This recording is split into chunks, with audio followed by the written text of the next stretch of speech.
Hey, class of 25, congratulations. I wanted to tell you what a great job you did on baccalaureate, and I thought that was fantastic. I know some of you couldn't be there because of other obligations, and I kind of just wanted to talk to you a little bit about what I talked to that night. And I do want to say this, that was the most well-attended baccalaureate service we've had in years at Curwensville, and that is really, it speaks loudly of you as a class and as individuals that you prioritize things like that, and that is to God's glory. I commend you on that.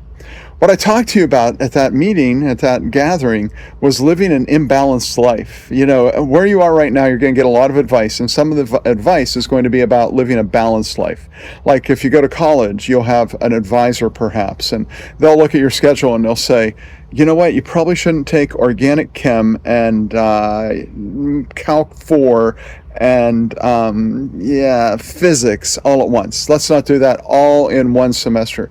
Let's balance some of those more difficult courses with some fun courses, some lighter courses.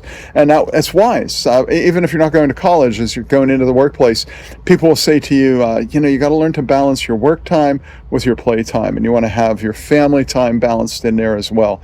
And balance, balance, balance. You hear a lot about that, but I want to tell you the opposite.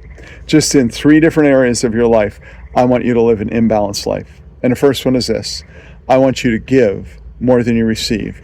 In the seesaw, in the teeter-totter that is your life, I want you to lean heavily on the giving and go light on the receiving. Because you're going to find more joy that way. Your life's going to be fuller that way. It was Jesus who, he's being quoted in Acts chapter 20, and these are the words that are there. It is more blessed to give than to receive. And I can tell you that for sure. I can remember one time there was a family in our community, and it was an older woman. She was raising some really young kids, and she was just struggling to make it financially. And a couple of us threw some groceries around Christmas time, maybe some presents into our car, bagged them all up and took them over and put them on her porch in the middle of the day, and bang, bang, bang, bang, bang, bang, bang, bang on the door. And then we jumped in the car and drove around the corner, and we watched. She was a little slow moving, and she came out and she looked around like, well, who was banging on my door? She's looking for everybody, and it was us, but she never saw us. And she just took that stuff in the house. And I can tell you that was one of the best Christmas memories I ever had. Because Jesus is right. He's always right. It is better to give than to receive. And so in your life, don't try to balance those things. I'll only give as much as I've received. Give, give, give, because it will fill your life in a way that nothing else will. Let me give you a second thing to live that's imbalanced. Let what you create, let it outweigh what you consume. I'm not talking about what we eat, not talking about what you eat. I'm talking about what you take into your being. You know, the social media you take in, you're consuming that. You're consuming what your friends are doing, consuming memes, consuming jokes. And it's not just social media. It's sitting in front of cable news or binge watching something, I blew a whole Saturday binge watching this, or watching hours and hours and hours of sports or cooking shows. I find myself consuming way too much in my life and not creating nearly enough. And the sad part of that is we are not created just to consume. We are created to create. God created you. He created me to be creative. In Genesis 1:28, where the creation story is being laid out for the first time, God says to Adam and Eve, he says, be fruitful and increase in number, fill the earth and subdue it. When we get the first part of that, fill the earth, increase in number, that's procreation, advancing the population of the human race. But what does it mean to subdue the earth? And the theologians call that the global mandate. It means create culture. Take what's in front of you and make it into something wonderful, something great. Create music, create literature, create new and helpful technologies, create buildings, create gardens, create curriculum, create systems, create sermons. Don't just consume. Create things that serve others. Transportation, housing, medicines, markets. Live an imbalanced life. Create more than you consume. Third, let what you stand upon outweigh what you worry about. Worry. Feel anxious. Jesus tells us not to worry. We all stand on something to support us. I don't want you to stand in the midst of your worry and anxiety. I want you to stand on your faith in God. I want you to stand completely on that. I really love Galatians 5:1.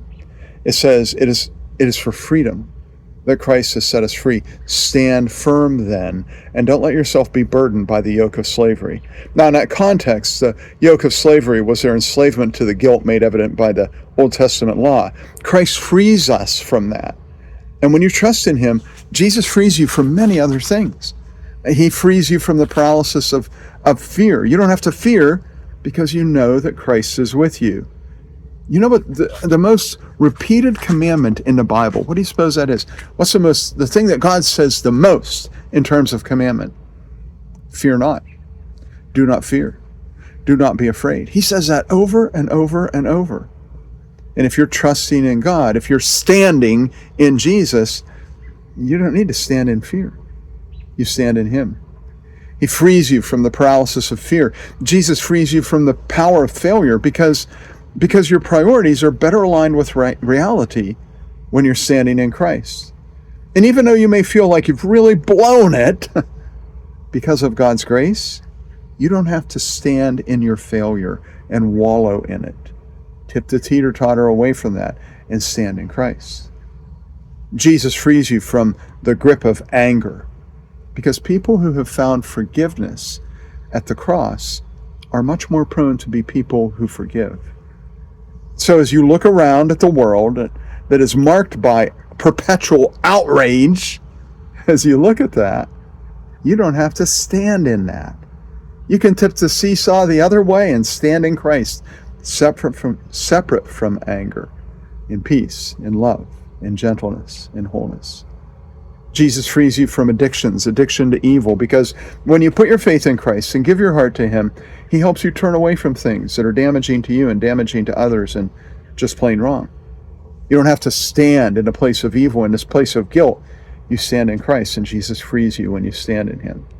So, live an imbalanced life in this sense. Stand more in Christ's love and lean further and further away from the things that he came to free you from. Stand strong in your faith, trust in Christ, and live in freedom. And if you feel like, I don't know if I have that, I don't know if I have trust in Christ, I don't know I don't understand exactly what you're talking about, Steve. Well, talk with someone who does. Maybe you have a cousin or a brother or a father, mother, grandma, a friend who goes to church. Talk to your pastor. You can talk to me. Turn your heart toward the God who made you and gave himself for you, and ask him to change your life and give you what you need to live an imbalanced life. There are things in life you need to keep in balance. Your class schedule, your work time, and your free time, your finances. But don't try to keep these three things in balance. Let the teeter-totter, let it fall to the one side by being a person who gives more than you receive, a person who creates more than you consume, and a person who trusts God more than anything else. Hey, congratulations, class of 2025. I pray the best for you.